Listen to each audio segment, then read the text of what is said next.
I also want to invite you to subscribe free to the David Pakman Show subreddit, with now more than 30,000 of our viewers and listeners subscribed at davidpakman.com/Reddit. This morning, I saw some interesting posts, including one that asked, so do anti-vaxxers think that their friends will still hang out with them?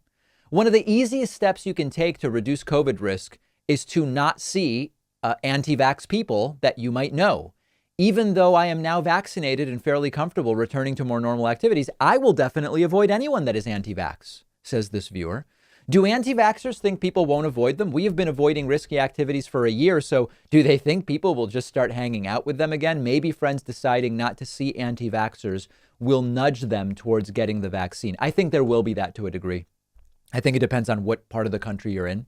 But I know that much to the chagrin of those who are now suddenly want medical privacy, I regularly am saying to people, are you vaccinated? I was invited to something a couple of weeks ago and I said, is everybody vaccinated? And I was told, yes, everybody is. And I said, great. Okay, I'll be there.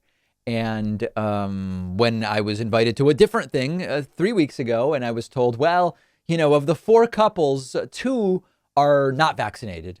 I said, yeah, it's not for me.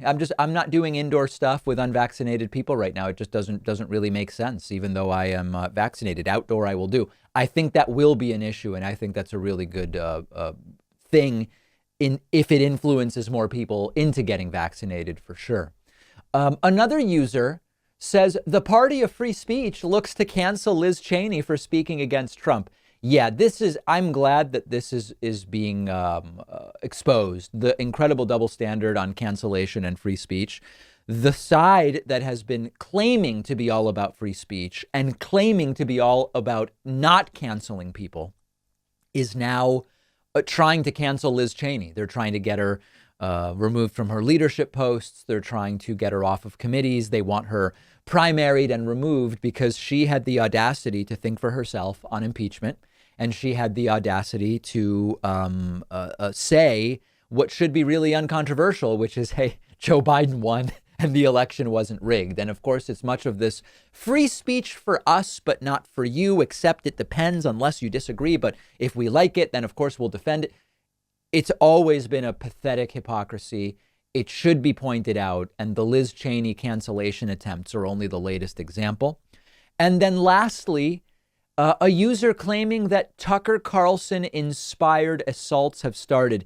So I want to be clear that there has been a horrible attack in New York City by an individual who came up to another and said, take off that mask and beat them. And we have no particular reason to think that the attacker was inspired by Tucker Carlson's recent rants saying, if you see people outside wearing a mask, tell them, take the mask off. We have no reason to think that. But the Tucker Carlson statements, the Tucker Carlson rants about being against masks are the type of thing that we often describe as stochastic terrorism. In this case, it's not terrorism, it's stochastic anti-maskerism or something like that, where if you have a large enough audience, some people will hear you say, demand the masks be taken off, and they will do it, and they will even take it to the next level. There's certainly not going to be any liability for Tucker Carlson. I'm not suggesting that, nor am I suggesting that there should be. It really raises some very dangerous questions if just saying that then would be linked back to Tucker, and Tucker could get arrested because someone assaulted someone else over a mask. That's not what I'm suggesting. But there is no question that given the size of Tucker's audience, it will have an impact. And whether this has any connection to Tucker or not, we will never know. But there are, with great power comes great responsibility. I don't know who said that. That might have been, I don't know who said it. It might be from Spider-Man, actually. I don't know. But there is a responsibility to understand what would be the follow-on effects from the things that you say when you have a platform. I try to think about that every day. And it certainly will have an impact. Join the discussion on the David Pakman Show subreddit, davidpakman.com/Reddit.